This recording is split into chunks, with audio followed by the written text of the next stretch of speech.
Hi, I'm Chuck Olenek. I'm a reenactor. Used to be a history teacher, and I used to use my reenactment stuff in the classroom for 36 years. So I dress up and do all that stuff. Well, I'm not in the classroom anymore, and I still got a bunch of garb. And I have a passion for history.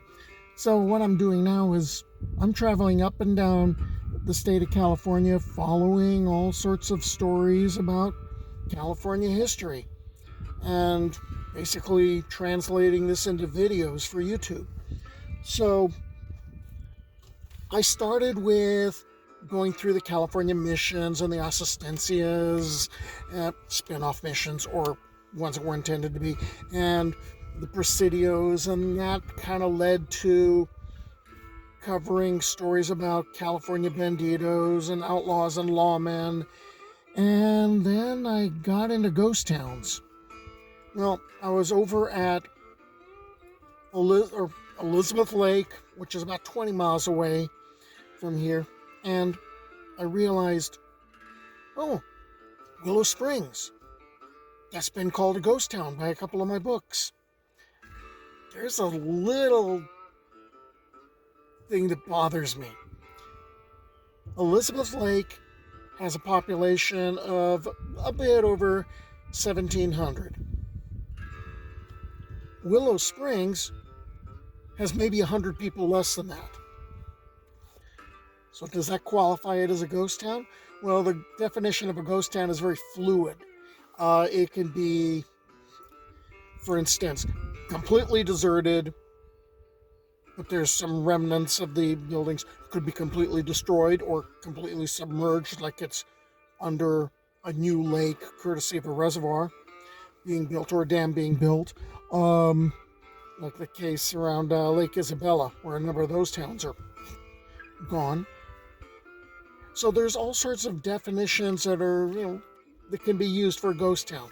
I'm lumping this under the ghost town category only because I found out about Willow Springs by going through a couple of ghost town books. So here I am, ready to check out Willow Springs and see why it was being called a ghost town. I hope you stick around. Willow Springs is a village located around a set of former springs that are no longer flowing in Kern County, located off of Rosamond Boulevard, 7.5 miles west of Rosamond. About 2 miles to the east of the original village, just outside Rosamond, is Willow Springs International Motorsports Park. But we're not here to talk about the raceway. It'll just help you find Willow Springs. Okay, Willow Springs is registered as California Landmark 130, and it's one of 3 natural oases in the Antelope Valley. And yet still, this area is called a ghost town. It was used pre-colonization as a water source, most likely by the Kitanamook, located in the western part of the Antelope Valley and the Tehachapi Mountains, although the Kawaiisu, who were near and to the east of present-day Tehachapi, the Tataviam from the Santa Clarita River Valley and the southern edge of the Antelope Valley, and even the Serrano, who lived near the foothills of the San Gabriel Mountains and were related to valley floor dwellers, may have used these springs. The year 1776 marks the first historical mention of Willow Springs, when Padre Francisco Garces stopped at the springs on his return from the San Joaquin Valley. He'd been part of the De Anza expeditions, but who was known to have stopped at Willow Springs along with his guides, Sebastian Tarabal and 3 other native guides, as he explored the Mojave Desert. By 1808, the European invaders had rounded up many of the Tatavian and forced them out of the Antelope Valley and into the nearest of the missions, San Fernando. Jedediah Strong Smith came through the area in 1827, twice. The first time was in early 1827 when he'd been arrested at Mission San Gabriel by the Mexican governor who did not want Americans coming overland to California. He envisioned a flood of them and told Smith to return the way he came. He only went as far as the Asistencia San Bernardino de Sena before turning north and passing through the Mojave, presumably by Willow Springs, before crossing over into the San Joaquin Valley. Smith's second time through the area was in late 1827, passing through the Mojave once again before entering the Central Valley. Once again, he was arrested by the very same governor, this time at Mission San Jose, and again was asked to leave Alta California. In the 1840s, John C. Fremont led 5 expeditions into the western states. It was during his second, in 1844, 2 years before the Mexican War, during which he antagonized the Mexican government of Alta California before there was even a war. Fremont noted, because he was on a mission of exploration, the oasis at Willow Springs, and even made mention of stopping there to rest under the willows. Other visitors included Lost 49ers such as the Jayhawk Party and the Bennett Arkan Party, 2 parties of 49ers who stumbled into the oasis in 1850 after their grueling trip through Death Valley. Willow Springs also provided water for horse thieves who were escaping with their stolen goods, going along what was called Horse Thief Trail, and that later became Walker Trail. From 1860 on, it became a stage and freight station and general watering place used by Remy Nadeau and freighting silver from Cerro Gordo mines. The Sears brothers, Borax Smith, and others also used the station while developing the Death Valley borax deposits and the Inyo and Kern River mining operations. In 1862, 23-year-old Nelson Ward and his wife Adelia settled next to the springs. The Wards built an adobe boarding house where they kept a number of horse and mule teams. Though the Wards were known to be gracious hosts, their station was cramped, and guests usually slept in the barn. Maintaining a hectic pace of life, the hotel was known by travelers as the Hotel de Rush. Also in 1862, the whole of Willow Springs passed from public domain to private ownership when Abraham Lincoln transferred it into the name of General Edward Fitzgerald Beale. We heard about him when we visited the ghost towns of Caliente and Bealville in Kern County in California Ghost Towns number 5. Beale had established his home on Rancho La Libre in 1855, owned the adjacent Rancho El Tejon, and became superintendent of Indian Affairs for California and Nevada in 1853. And it was in that year, 1853, he surveyed a route across Colorado and Utah to Los Angeles, California, for a transcontinental railroad. So that might be a reason why there was a town named Bealville, which is now only a California landmark plaque, maybe a census area. He had also surveyed and built Beale's Wagon Road, which many settlers used to move to the west, and which eventually became not just the route for the Transcontinental Railroad, but also part of historic Route 66. Since Beale was a big deal, getting Willow Springs handed over to him was significant. We'll come back to Beale in a bit.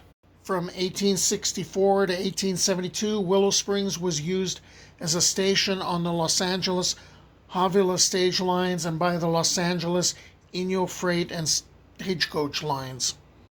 After Nelson Ward's death, the Willow Springs station was taken over by a couple named Riley. And the Rileys had the bad fortune of being robbed by surviving members of Tiburcio Vasquez's gang, because of course the Vasquez gang would rob them. Well, of course Vasquez robbed these people. Their stage stop was only 20 miles away from his hideout with Jim Hefner over at Elizabeth Lake. Now let's get back to Beale's part of the story. Wherever the Southern Pacific, which acted as a giant robber baron, I've mentioned the railroad as a catalyst for a number of men becoming train robbers and outlaws.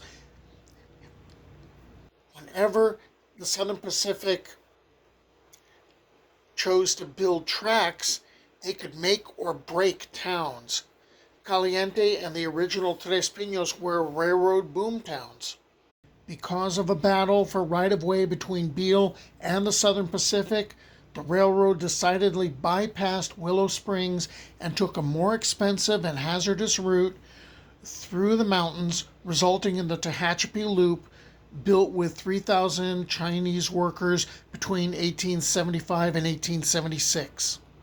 In fact, it was considered one of the major engineering feats of its day. With another 8,000 Chinese workers, the line then went on through Rosamond, completing the 478-mile link between San Francisco and Los Angeles.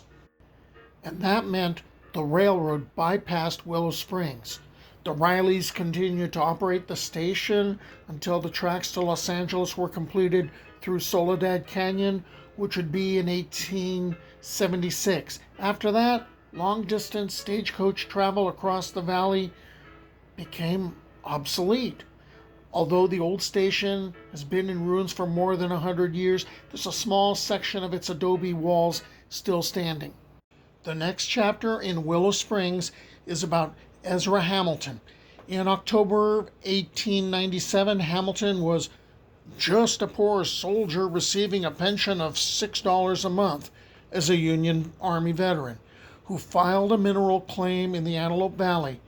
In March of 1899, he struck it rich, sold off that mine in 1900, and retained control of another. In 1904, he began setting up a resort, building 27 stone buildings, including houses, a hotel, a school, a swimming pool, an auditorium, a dance hall, a post office, a trading post, and a restaurant to take advantage of the 23 springs, which contained, in quotes, sodium chloride, borates, and other salts, and which he billed as a well-known summer resort with accommodations for a number of guests.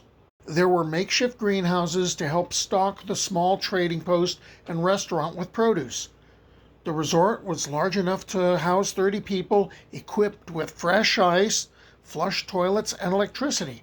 There was even a post office, which operated at Willow Springs from 1909 to 1918. Willow Springs also had the first automobile garage in the area, equipped with a gas pump, because old Ezra Hamilton was the first in the Antelope Valley to have a car. Okay, that all sounds really good for Hamilton, except that he's going to lose control of the mine in like 1908, and then in 1909, the mine is under the control of the Tropico Mining and Milling Company. We'll talk about them in just a bit. But the resort is still going, and it's going pretty good. And Hamilton passes in 1915. Resort's still going, and then his kids decide to sell it off 3 years after his passing. In 1952, the Tehachapi earthquake destroyed some of the old buildings, but the town managed to stay alive, with some tenants in the houses, and the restaurant was always in operation, leased out to various people over the years. Now we get to talk about the right stuff. And the whole space program and test pilots and all that. So, from around the time of the Bell X-1, this went on for a while. The bungalows here at the resort were rented out to people who were pilots in the program. Poncho Barnes, who owned the Happy Bottom Riding Club, she was a famous female aviator. She used to stay here, so there was still a bit of business going on. This was still an attraction. The springs, which gave the oasis its name, they no longer flow. But now Willow Springs is a quiet little town, quiet little community of 1,600 plus people. As a matter of fact, I've been here for about a half hour and not one single car has passed by. I haven't even heard a car. Just a quiet place. Now we got to go over to the Tropico Mine. Okay, so Tropico Mine or Tropico Hill is about 6.5 miles away. But first I'm going to cruise through the rest of Willow Springs to see what there is to see.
Of course it's fenced off.